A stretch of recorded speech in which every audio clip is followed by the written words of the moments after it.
you've probably paid attention at the last several drafts and said, wow, Detroit's getting a lot of picks.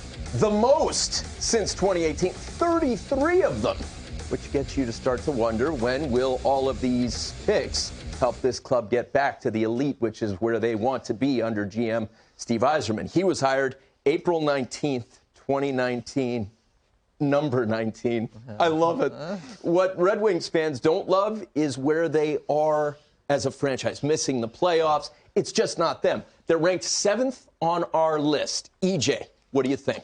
Well, they are making a lot of strides in the right direction. You have a lot of darts to throw at the dartboard, so that's good. It's been an interesting rebuild because it started with Kenny Holland, and now it has kind of moved over to Steve Yzerman, who learned at the feet, so to speak, of Kenny Holland. And one thing that has been consistent is the European scouting director there, Håkan Andersson, who has always been able to deliver a lot of really good European stars, a lot of them from Sweden. Name one. Nicholas Lidstrom. Did he play defense? Oh, I heard of him, actually. He won the Norris every year, that guy. And there was like a Henrik something. Datsu, it was decent picks. Overseas, Zetterberg. Henrik Zetterberg, excuse me. Yeah, good. So he's done well over the years. And, you look at their picks right now. You got Maurice Seider is number 1 on our list, the German defenseman, right shot.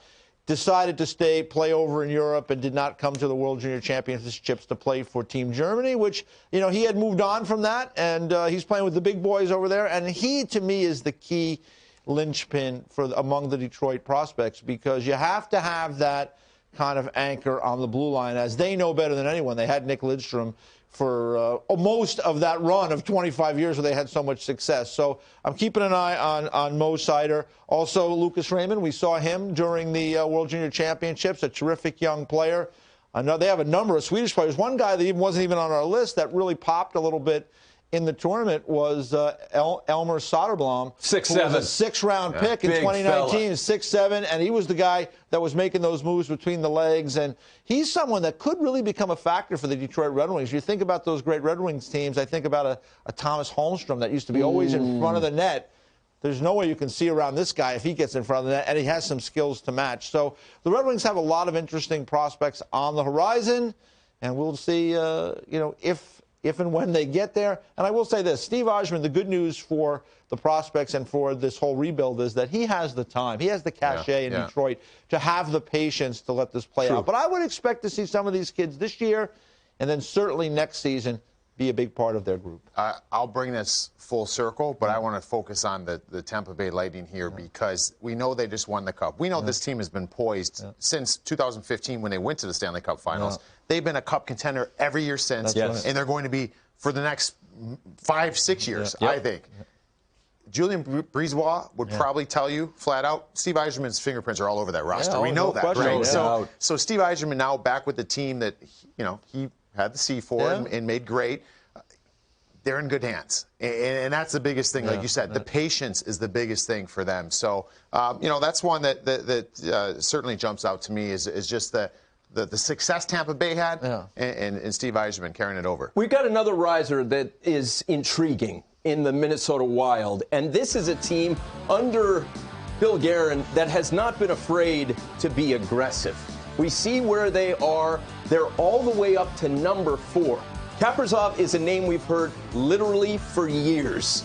The time has come. Rupper. Minnesota Wild fans want to go deep. It's the state of hockey. You got to go back to 2003, the last time they got to the conference final. What do you make of them being this high on our prospects list? I want to start with Bill Guerin, the GM of the Wild, said on NHL radio last week that getting Kirill Kaprizov has been like hunting a unicorn. That's what came out of his mouth. Great. And it shows how special of a player he is. He's been the best player not in the NHL for a couple years now. I think he'll win the Calder Trophy. A lot of that is due to his age at 23. He has a nice advantage there. But Marco Rossi, of this year's first-round picks, I have a hunch that this guy is going to be the best offensive player from this draft. Wow. And I think his numbers will be have the potential to be very good at the NHL level. We saw Matthew Boldy at the World Juniors, a big body and what he's done. So the Minnesota Wild, and you talk about Bill Guerin, what he's done there, great job, because there was a lot. We were talking, what's this team going to do? They either have to sell and be bad, or, there's no middle ground. Sorry, there is middle ground. That's where they are. They're stuck in the middle. So they either got to do one thing or the other. And Billy's like, hold on a second. I can keep us competitive now and get these pieces going, and they're drafting these pieces underneath that I think will keep this team as a playoff contender.